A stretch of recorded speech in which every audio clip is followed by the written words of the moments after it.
നമസ്കാരം. കായംകുളം നിയമസഭയിൽ മത്സരിക്കാനുള്ള ശോഭാ സുരേന്ദ്രന്റെ മോഹം നടക്കുമോ എന്നതാണ് ഇപ്പോഴത്തെ ചർച്ചാ വിഷയം. ഇക്കഴിഞ്ഞ ലോക്സഭാ തെരഞ്ഞെടുപ്പിൽ കായംകുളം നിയമസഭാ പരിധിയിൽ CPM മൂന്നാമതായിരുന്നു.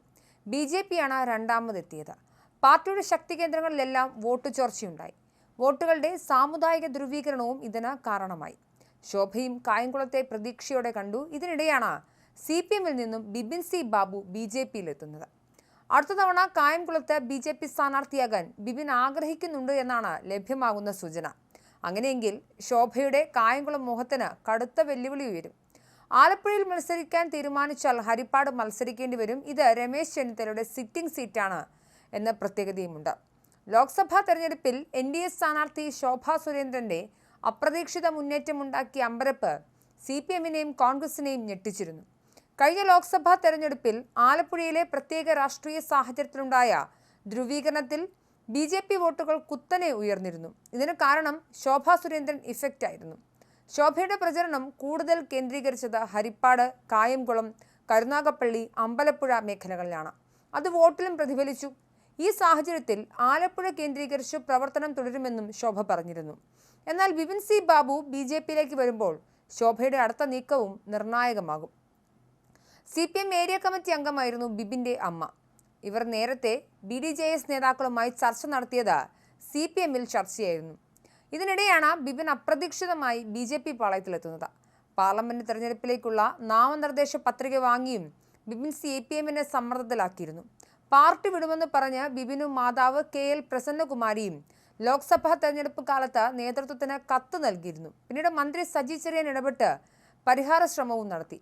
തുടർന്ന് പ്രസന്നകുമാരി പാർട്ടി യോഗങ്ങളിൽ പങ്കെടുത്തു. ബിപിനും തെരഞ്ഞെടുപ്പ് പ്രവർത്തനത്തിന് ഇറങ്ങി. ബിപിന്റെ നാടായ പത്തിയൂരിൽ ഉൾപ്പെടെ LDF സ്ഥാനാർത്ഥി മൂന്നാം സ്ഥാനത്തായിരുന്നു. പത്തിയൂരിൽ ഒരു വാർഡിൽ തദ്ദേശ ഉപതെരഞ്ഞെടുപ്പ് നടക്കുന്നുണ്ട്. ഈ ഫലം ഇനിയുള്ള BJP രാഷ്ട്രീയത്തെയും സ്വാധീനിക്കുമെന്ന കാര്യത്തിൽ സംശയിക്കേണ്ടതില്ല.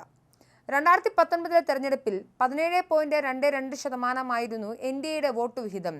ശോഭ ഇത് 28.3%. അതോടെ സംസ്ഥാനത്ത് NDA വോട്ട് വിഹിതം ഏറ്റവും കൂട്ടിയ മണ്ഡലമായി ആലപ്പുഴ മാറി. NDA-യുടെ മുന്നേറ്റത്തിൽ ഏറ്റവും ആഘാതമേറ്റത് LDF-നാണ് ആയിരുന്നു. കുറഞ്ഞത് 8.7% വോട്ടുകൾ കുറഞ്ഞു. വിജയിച്ചെങ്കിലും UDF-ന്റെ വോട്ട് വിഹിതത്തിലും 1.74% കുറവുണ്ടായി. 2014 തെരഞ്ഞെടുപ്പിൽ 4.31% വോട്ട് വിഹിതം. 2019 17.22 ആയിരുന്നു. അത് 12.91% വർദ്ധിച്ചു. എന്നാൽ ഇത്തവണ ശോഭാ സുരേന്ദ്രൻ 3 ലക്ഷത്തിനടുത്ത വോട്ട് നേടി. 2 നിയമസഭാ മണ്ഡലങ്ങളിൽ LDF-നെ പിന്തള്ളി രണ്ടാമതുമെത്തി. ഹരിപ്പാടും കായംകുളത്തുമാണ് രണ്ടാമതെത്തിയത്.